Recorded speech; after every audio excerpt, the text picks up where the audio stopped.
Hello everyone, welcome to the channel mystic tarot. ये जो reading है ये मेरा लास्ट रीडिंग होगी इस साल की, और इसमें हम नए साल के लिए यानी 2022 के लिए एक ओवरव्यू जो है वो देखेंगे। और सबसे पहले यूजुअली तो मैं लिब्रा के लिए रीडिंग करती हूँ, लेकिन आज मैं एरीज से ही स्टार्ट करूँगी और हम वहाँ से एरीज से ही देखेंगे कि क्या मामलात हैं। रीडिंग स्टार्ट करने से पहले मैं आप सब लोगों का जो कि पूरा साल मेरे साथ रहे हैं, रीडिंग्स देखी हैं, अपने अच्छे अच्छे से कमेंट्स दिए हैं, ये बताया है कि असल में आपकी ज़िंदगी में क्या चल रहा है, और अपनी फीलिंग्स, अपनी बातें आपने मेरे साथ शेयर की हैं। मैं इस सब के लिए आपकी बहुत ज़्यादा शुक्रगुज़ार हूँ, और मेरी उम्मीद है कि अगले साल में भी आप मेरे साथ ऐसे ही मौजूद रहेंगे। अच्छा जी, यहाँ डेक जो है मेरे पास ये 3 है। ये दोनों डेक्स जो है ये राइडर वेट हैं, सेम डेक हैं, कोई फ़र्क नहीं है एक्सेप्ट दैट कि ये प्रिंटिंग के हिसाब से थोड़ा सा डिफरेंट है। और ये जो है मेरा एज़ यूजुअल एक ऑरेकल डेक है। कुछ कार्ड्स हम इससे निकालेंगे और एक आप ये कह लें कि एक बिगर पिक्चर देखने की कोशिश करेंगे, और उसके बाद चूँकि साल के 12 महीने हैं तो हर डेक में से 6 कार्ड निकालेंगे, जनवरी से जून और फिर जुलाई से दिसंबर तक। सेम डेक मैं क्यों यूज़ कर रही हूँ, उसकी रीज़न ये है कि बाज़ दफ़ा कुछ महीनों के हालात चांसेस हो सकता है कि सेम रहें, और चूँकि एक कार्ड जब एक डेक में एक ही दफ़ा होता है, सो मैं दो डेक्स इस्तेमाल कर रही हूँ ताकि पता चल सके कि आपकी ज़िंदगी में या इस साल में आपकी ज़िंदगी के अंदर कौन से मामलात जो हैं वो रिपीट हो सकते हैं, कौन से थीम्स जो हैं वो रिपीट हो सकते हैं। ठीक हो गया जी। सो स्टार्ट करते हैं विद द एरीज़, और ईयरली ओवरव्यू है ये 2022 का। और सबसे पहले मैं ऑरेकल डेक से स्टार्ट लूँगी और एक हम बिगर पिक्चर सिनेरियो जो है वो बनाएंगे फॉर द पाइसेस, सॉरी, और हम एक बिगर पिक्चर सिनेरियो बनाएंगे फॉर द एरीज़। और अगर आप एरीज़ सन हैं, अगर आप एरीज़ मून हैं, एरीज़ असेंडेंट हैं, तो यकीनन ये रीडिंग जो है ये आपके लिए कहीं ना कहीं कोई ना कोई मैसेज लिए हुए होगी। मैं इस रीडिंग के अंदर टिपिकली टैरो को यूज़ कर रही हूँ, कोई एस्ट्रोलॉजिकल कंसिडरेशंस जो हैं वो मैं नहीं रखूँगी।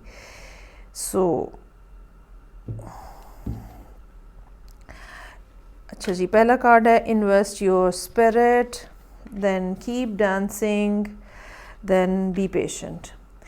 ये वो चीज़ें हैं जो आप ये कह लें कि सारा साल आपकी ज़िंदगी के ऊपर हावी नज़र आएंगी, या आपको इनको जहन में रखना चाहिए। पहली बात जो है वो ये है कि जो लोग, ये ख़ास तौर पे उन लोगों के लिए जो स्पिरिचुअली किसी सफ़र के ऊपर हैं, स्पिरिचुअली अपने आप को इम्प्रूव करने की कोशिश कर रहे हैं, या अपनी ज़िंदगी में कुछ भी बेहतरी लाने की कोशिश कर रहे हैं, कुछ भी अपने अंदर, अपनी पर्सनैलिटी के अंदर ग्रो करने की कोशिश कर रहे हैं। ठीक है, तो आपके लिए पहली बात तो ये है कि you just need to do that. जो कर रहे हैं आप, जहाँ पे आप इन्हेंसमेंट लेकर आ रहे हैं, अपनी पर्सनैलिटी के अंदर इम्प्रूवमेंट लेकर आ रहे हैं, कुछ नई हैबिट्स सीख रहे हैं, कुछ पुरानी हैबिट्स को जो कि अच्छी हैं उनको पक्का बना रहे हैं, वो सब आप करते रहें। दूसरा कार्ड जो है वो कीप डांसिंग का है, यानी कि जो रूटीन है आपकी ज़िंदगी के, आपने उसको नहीं छोड़ना। और किसी भी मरहले के ऊपर इस साल के अंदर अगर आपको ये महसूस हो कि मोनोटोनस है, बहुत ज़्यादा वही एक काम कर रहे हैं और तो कुछ नया नहीं हो रहा, तो आपको याद रखने की ज़रूरत है कि जब हम ये रूटीन के काम भी करते रहते हैं और रुकते नहीं हैं, ठीक है, प्रॉब्लम वहाँ आके होती है जहाँ पे हम रुक जाते हैं, जहाँ पे स्टॉप लग जाता है। अगर स्पीड स्लो हो जाती है, अगर हम मंडेन किस्म के काम कर रहे हैं और वो काम करते चले जा रहे हैं, तो वो भी आहिस्ता आहिस्ता एक एक करके ड्रॉप जो है वो आहिस्ता आहिस्ता पानी जो है वो बड़ी मिकदार में इकट्ठा हो जाता है। जो काम कर रहे हैं आप, जिस दर्जे में कर रहे हैं, जिस लेवल में, काम करने से रुकना नहीं है, काम करते रहना है आपको। और तीसरा कार्ड जो है वो बी पेशेंट का है। इसका मतलब ये है कि कुछ ना कुछ टाइम्स ऐसे होंगे जहाँ पे कुछ रुकावट होगी, चीज़ें स्लो हो जाएंगी। हो सकता है कि कंपटीशन आपकी ज़िंदगी के अंदर इस किस्म का हो जहाँ पे आपको सब्र और हौसले से काम लेना पड़े। ये भी हो सकता है कि लोग आपके आगे आके खड़े हो जाएं, ये भी हो सकता है कि हालात आपके आगे आके खड़े हो जाएं, लेकिन आप ये कार्ड तो मतलब कार्ड्स जो हैं ये मुझे ये बता रहे हैं कि एरीज़ जो हैं वो अपनी ज़िंदगी के अंदर राइट ट्रैक के ऊपर हैं और उसी ट्रैक को आपको फॉलो करना है, कुछ उसमें चेंज नहीं लेकर आना। जो चीज़ें आप सीख रहे हैं, जो चीज़ें आपने सीखने का प्लान किया हुआ है नेक्स्ट ईयर में, you just have to do that. और उसके लिए आपको रोज़ की बुनियाद के ऊपर थोड़ा थोड़ा काम करना है। और अगर कुछ रुकावटें आती हैं, अगर कुछ लोग आपको तंग करते हैं, अगर कुछ हालात इस किस्म के बनते हैं, तो उससे आपने घबराना नहीं है, परेशान नहीं होना है और आपने हौसला और सब्र कायम रखना है। मुझे ये लगता है कि आने वाला साल जो है वो काफ़ी काम के लिहाज से काफ़ी बिज़ी रहेगा। अब ये काम करियर में भी हो सकता है, होम फ्रंट पे भी हो सकता है, अपनी ज़ात के हवाले से भी हो सकता है, स्टडी के हवाले से भी हो सकता है। ये कोई भी बात हो सकती है, कोई भी ऐसी चीज़ जो आप सीख रहे हैं और अपनी ज़िंदगी के अंदर इनकॉर्पोरेट कर रहे हैं। अच्छा जी, अब हम सबसे पहले ये राइडर वेट टैरो डेक ही है और इससे हम कार्ड्स ड्रॉ करेंगे जो कि हर महीने के लिए एक कार्ड होगा, जो कि जनवरी से लेके 6 कार्ड होंगे बेसिकली, जनवरी से लेके जून तक का कार्ड होंगे। और उसमें हम देखेंगे, मतलब मैंने, आप ये समझ लें कि मैंने साल को 2 हिस्सों में तकसीम किया है। अच्छा जी, सो ये जो रीडिंग है ये है एरीज़, सन, मून और असेंडेंट लोगों के लिए। इन क्या कार्ड्स के साथ हम इन कार्ड्स को भी शामिल करेंगे और देखेंगे कि क्या मालूमात आती हैं। सो यहाँ पे मैं स्टार्ट करूँगी from January to July, sorry June, ये एरीज़ के लिए है।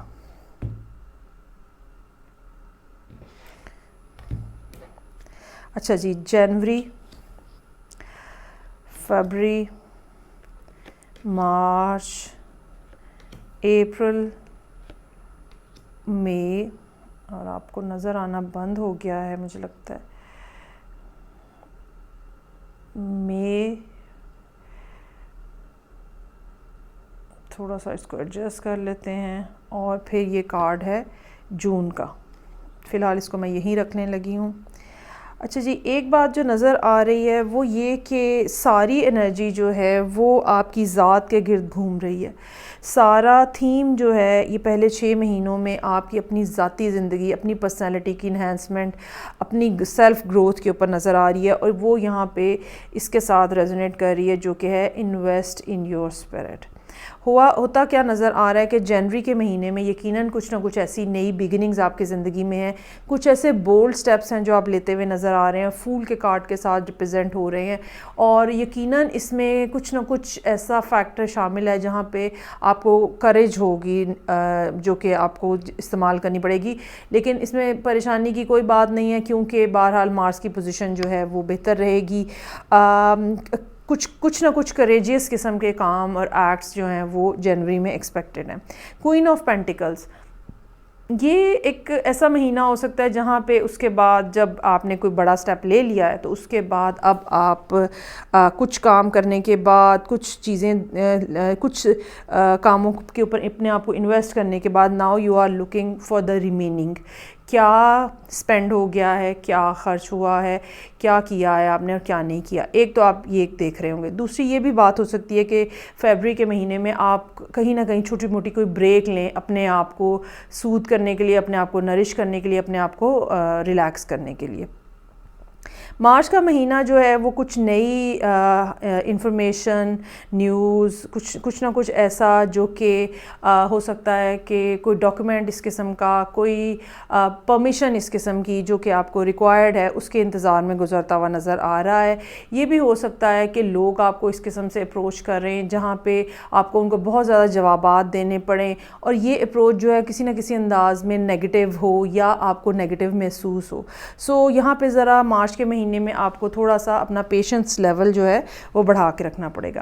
लेकिन उसके फ़ौरन बाद पेज ऑफ पेंटिकल्स का कार्ड है अप्रैल के लिए, और ये एक बहुत अच्छी बात हो सकती है, बहुत अच्छी न्यूज़ हो सकती है। चूँकि ये दोनों कार्ड्स इकट्ठे हैं, सो चांसेस आर देयर कि अगर आप माँ बाप हैं, पेरेंट हैं और आपके बच्चे हैं, तो चांसेस आर देयर कि ये न्यूज़ या ये इन्फॉर्मेशन या ये बातचीत या ये ईमेल ये आपके बच्चों के हवाले से हो। और अप्रैल के महीने में आपको अपने बच्चों के हवाले से कोई अच्छी ख़बर मिले।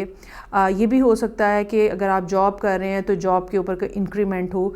ये भी हो सकता है कि कोई बोनस मिल जाए। अगर आप बिज़नेस कर रहे हैं तो तब भी पैसों का के मिलने की उम्मीद है। रिलेशनशिप के अंदर कोई ना कोई ऐसा पर्सन आपकी ज़िंदगी में शामिल होने की उम्मीद हो सकती है जो कि किसी सीरियस बिज़नेस के साथ, मतलब ये कि ख़ाली रोमांस करने नहीं आया लेकिन वो कोई प्रैक्टिकल स्टेप लेके रिलेशनशिप बनाने के लिए आया है।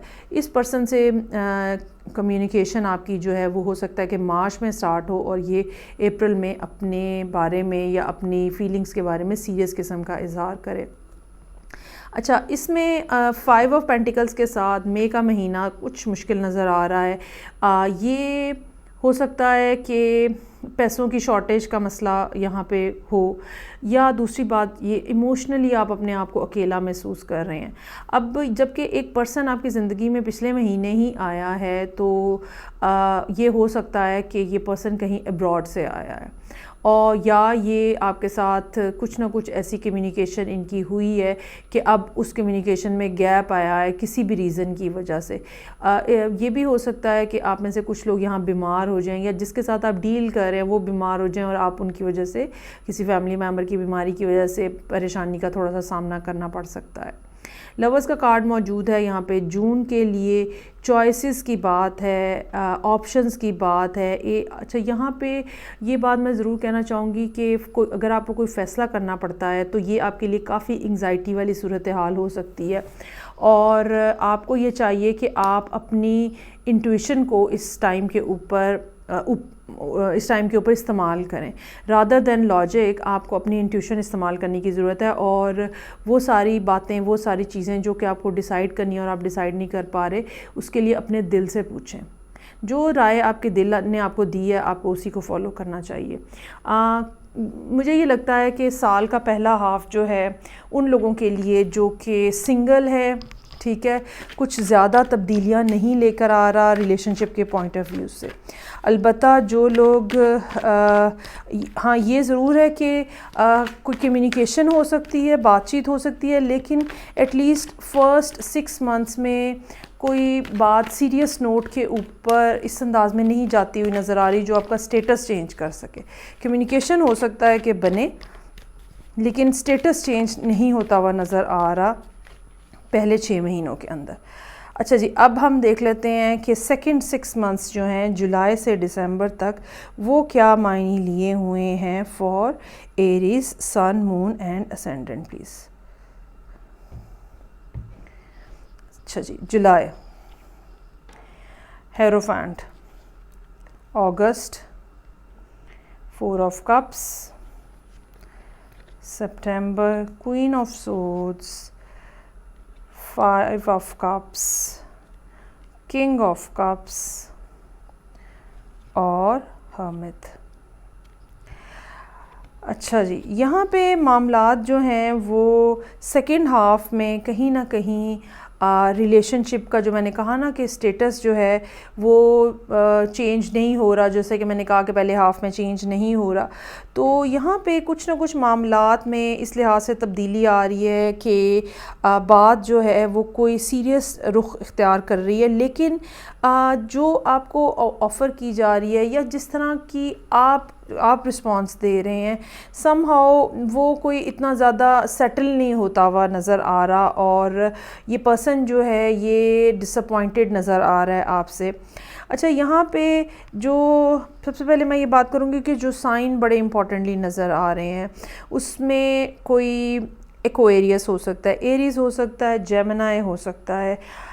इसके अलावा जेमिनी के अलावा जो साइन यहाँ पे टॉरस का भी कुछ ना कुछ असरात नज़र आ रहे हैं। इसके बाद जो सूरत हाल है वो किसी अर्थ साइन की और ख़ास तौर पे अर्थ साइन में वर्गो की और वाटर साइन की भी प्रेजेंस जो है वो मौजूद है। अच्छा, यहाँ मैं ये बात कहना चाहूँगी कि ये बिल्कुल ऐसा नज़र आ रहा है कि जहाँ पे साल के आगाज़ में आपका बिहेवियर बड़ा नर्चरिंग, काइंड और जेनरस किस्म का है, लेकिन साल के सेकंड हाफ में आपका बिहेवियर मतलब you will turn more towards the communication. आपकी ये ज़रूर ख्वाहिश रहेगी कि जिसको जोन से भी बात करनी है वो मेरे सामने आए और बैठ के मेरे से लॉजिकली बात करे। ये खामखा के जो चोंचले हैं ये मुझसे ना करें आप। ये एक बिहेवियर जो है यहाँ पे बड़ा प्रोमिनेंटली नज़र आ रहा है और मुझे ये लगता है कि आपका ये बिहेवियर जो है ना कंपैरेटिवली सख्ती लिए हुए होगा। बिल्कुल इस तरह के मामलात जिसमें मतलब non romantic, non emotional behaviour जो है, क्योंकि ये जो पर्सन आपको अप्रोच कर रहा है किंग ऑफ कप्स के साथ, ये पर्सन जो है ये बड़ा एक ट्रेडिशनल किस्म का पर्सन हो सकता है। ट्रेडिशनल ख़ास तौर पे अगर आप फीमेल एरीज़ हैं तो ये एक बड़ा ट्रेडिशनल मेल करैक्टर हो सकता है, जहाँ पे जैसे कि हमारी सोसाइटी में ये होता है कि आदमियों को और बॉयज़ को इस तरह से ट्रेन किया जाता है कि जी आपने अपनी फीलिंग्स नहीं शेयर करनी, आपने अपनी इमोशंस नहीं शेयर करनी। सो ये पर्सन जो है ये बहुत ऑब्जर्वेंट हो सकता है और लेकिन ये के साथ ही साथ थोड़ा शाय इन द सेंस कि ये अपनी फीलिंग्स जो है वो आपसे शेयर नहीं कर रहा। सो जुलाई में हेरोफेंट के साथ अगेन कुछ ना कुछ नया लर्निंग प्रोसेस, कुछ ना कुछ नई चीज़, कुछ ना कुछ नया बात, कोई नया उस्ताद, कोई नया कोर्स, कोई नई वर्कशॉप यहाँ पे नज़र आ रही है। कुछ ना कुछ काम के हवाले से चेंजेस जो हैं वो मौजूद है।